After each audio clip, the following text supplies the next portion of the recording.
The 2017 construction season for the North Dakota Department of Transportation consisted of approximately 200 projects totaling about $400 million worth of work on infrastructure improvement projects in the state. The North Dakota Department of Transportation construction and maintenance crews worked hard on some major projects in the state, including I-94 through Bismarck-Mandan, North Dakota Highway 20 in Devil's Lake, U.S. Highway 83 bridges over the Mouse River in Minot, North Dakota Highway 1804 from Williston to Epping, and 32nd Avenue South in Fargo. Because of investments in these projects, motorists are seeing better ride quality, increased capacity for traffic, improved bridges, and safer roadways. Ed Pavlish, Assistant District Engineer in Grand Forks, said the 2017 construction season moved along smoothly. This construction season we have about 30 state projects and 5 city and county projects, and total almost 35 projects, approximately $37 million worth of work in the district. That includes the Kennedy Bridge, which we're sharing with MnDOT. Jesse Cattermas, the Transportation Engineer Manager in Grand Forks, has been working with MnDOT on the Kennedy Bridge project, which is well underway. It's going to be about a 3-year project. This year we're replacing the south half of the deck. Next year will be the north half of the deck, and then we'll try to get all the painting, or repaint the whole structure too next year. Pavlish says that other than the Kennedy Bridge project, other major work includes a bridge replacement project on the Pembina River, as well as a major project on Demers Avenue in Grand Forks, and an assortment of others should keep the infrastructure in shape well into the future. Well, that the service life will last the 10 to 12 years that the design is intended for, and that the paving, chip seals will provide a surface and a ride that's acceptable to the traveling public. Just next door, the Devil's Lake District is also in full swing, and Transportation Engineer Manager Darren Lindblom says they are working on 26 projects on tap for this construction season, including a couple of major ones underway. We have 2 major projects. This one right here, which is consisting of replacing the railroad structure on Highway 20. We have to build a temporary bridge first to move the tracks onto, so we can replace the permanent structure. And then we have a grade raise and in-slope widening project on Highway 17. Lindblom says the railroad bridge project does not come without its challenges. This project here will be a little challenging, having to build a temporary bridge along with working with the railroad on moving the tracks back and forth and keeping traffic running under it at all times. So. Chad Biggs, Transportation Engineer Manager in the DOT's Minot District, explains the work taking place in the north central part of the state. Yes, Minot District has 31 projects, including federal, state, and we've got 1 city project in there and 6 county projects. Total bid is about $75 million worth of work this year. Minot District's 2017 construction program involves several large projects, including U.S. Highway 83 bridges over the Mouse River, U.S. Highway 83 Northwest Bypass, and a portion of Burdick Expressway. The work doesn't stop there, though. We got 130 lane miles of paving that'll go down in the district on highways 2, 83, 52, 48, and 14. 53 lane miles of microsurfacing on highways 2 and 83. 170 lane miles of chip seals in the Turtle Lake, Velva area and Botno areas. We also have 2 slide repairs that we'll be doing near Cooley and 1 at Burlington. In Williston, Bill Gathman, Assistant District Engineer, explains some of the things that took place over the construction season. The Williston District has about 25 new construction projects in 2017, totaling just over about $100 million. Some of the bigger projects we have is continued construction on the Lewis and Clark Bridge, which is on US 85 south of Williston. We've got some bigger grading and widening projects on 1804. They also include the addition of some passing and climbing lanes, along with some structure work and new surfacing. One of those projects is located north of Newtown in 1804. It's about an 18-mile project, and then the other two are located just east of Williston. The Williston district also oversaw the construction of a new kind of wildlife crossing on US 85 specifically designed for moose. Well, this wildlife crossing is the first of its kind in North Dakota. It allows animals to safely cross US 85 now that there will be 4 lanes of traffic. It'll be a benefit to both the wildlife and the motorists.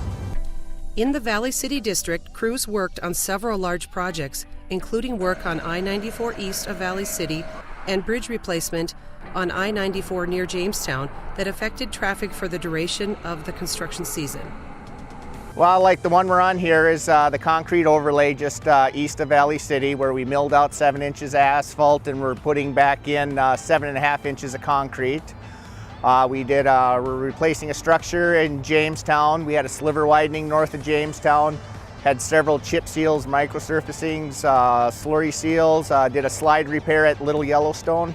While traffic may have been affected during these projects, motorists can expect to see improved roadways as a result. Hopefully they'll get some good smooth riding roadways, especially here. It was a pretty rough section that we got taken care of. So north of Jamestown will be nice because of the sliver widening, and the main traffic areas that have a little wider. We did some corrective work on the curves to make them a little safer as well. Holland also talked about some of the innovative and new techniques the district was trying for the first time. The North Dakota DOT is continually looking at efficiencies that will improve product quality and help save money. We had one scheduled in the sliver widening. We are using it's called Fortify Reinforcing Fibers, where we're gonna hopefully get 3 inches of strength out of 2 inches of asphalt paving. We're hoping to bring the strength up there. And then at our Medina rest area, the contractor who got that proposed it, instead of using a Schedule 35 pipe and washed stones, they do this chamber system for the drain field that we approved between us and the Department of Health, so we're trying that out as well. The Bismarck district in central North Dakota had several large projects, including a major rehabilitation project on I-94 through Bismarck and Mandan. Since this project was a high traffic area, traffic control and safety were one of the biggest challenges. There was a lot of challenges with that project with traffic control, but overall everything went pretty well. We had no major crashes in the construction zone, so safety was the #1 priority, and that project got done safely and on time. The project consisted of concrete pavement repair work throughout the 5-mile-long corridor, along with bridge deck overlays at several overpasses throughout the project. What we did there is all the deteriorated concrete, we tore out the bad concrete and replaced it with new concrete, and then we put a layer of asphalt over everything to cover up all the concrete that was there and bring back a smooth ride. In addition to that, the structure work, there was new Jersey barriers put on at the Grant Marsh Bridge on the inside and outside, and also there was deck overlays at the 4th and Washington Street. The westbound bridge at Hay Creek also received a deck overlay. Reducing the impacts to traffic and the surrounding area is an important part in construction projects. For this particular project, paving operations were done at night to mitigate the impacts to traffic during peak travel times. Because of the high volume of traffic that we see on that project on I-94 out here, we put it in the plans to do some of the work at night. So we did all of the paving during non-peak hours, so at nighttime, and we also allowed them to do some paving on the weekend. One of the reasons that paving during the daytime here doesn't work is because just to get the paving trucks in and out of the construction zone during peak times, traffic is pretty much plugged up with the normal traffic with traffic control up, and adding those trucks to it just did not work to bring those trucks in during the daytime. Other projects in the district included bridge replacement at the McKinsey separation on I-94, North Dakota Highway 49 from Glen Allen north to the Mercer County line, and safety improvement projects on 1804 and US 83. Dickinson District had 15 projects in addition to 3 carryover projects from previous years. District Engineer Rob Rayhorn explains 2 of the district's main 2017 undertakings. Our two main projects this year are both by Killdeer. There's one west of Killdeer. It's about a $50 million project. This is the second year of that project. There we're widening, we're reconstructing the roadway, and we're adding turn lanes and passing lanes. And the other project is east of Killdeer.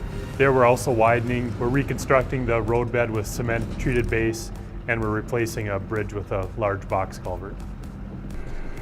Rayhorn says the district has been working hard to improve the ride and ease congestion for motorists in the western part of the state.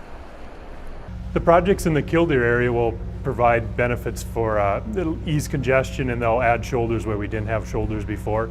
Most of the other projects in our district are preventative maintenance projects to preserve the pavement that we do have, such as chip seals, slurry seals, and we do have some overlays to improve the ride on our interstate mostly.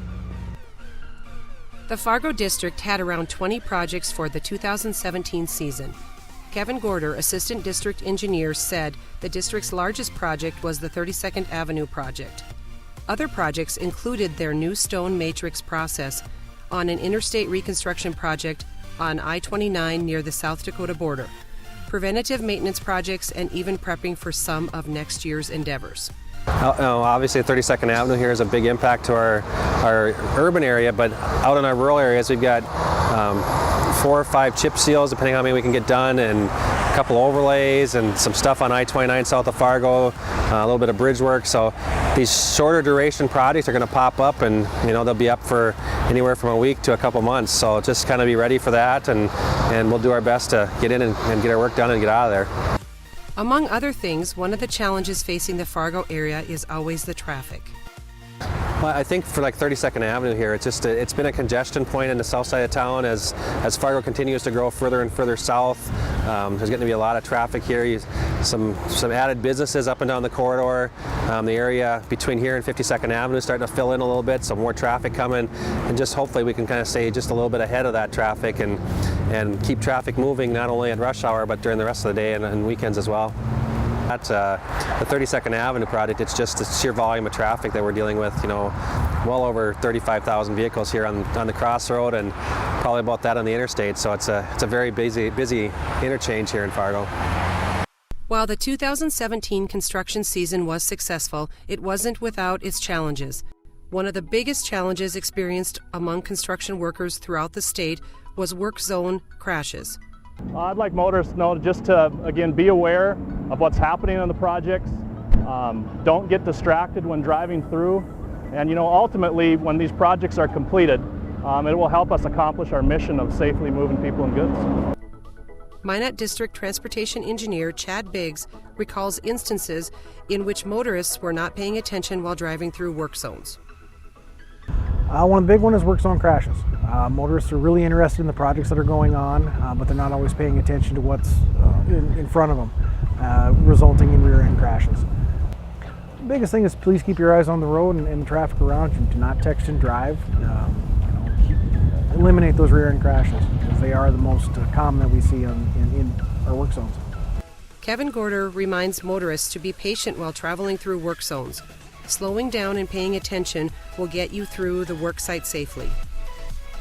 I'm starting to see a lot as I spend time in the 32nd Avenue work zone. I see a lot of heads that have their eyes focused in their lap and they're not on the road, and they're looking at their phones and looking at all the stuff going on in their cars, and it's really alarming, the number of vehicles that are out here and the speed. We had a saturation here by the Fargo PD last week, and in the matter of a few hours they wrote 79 citations for speeding through the work zone, and that was just the ones they could kind of write. They just didn't have any other time, but that's how it kind of went. So just to slow down and be patient and really look at and watch what you're doing on the road.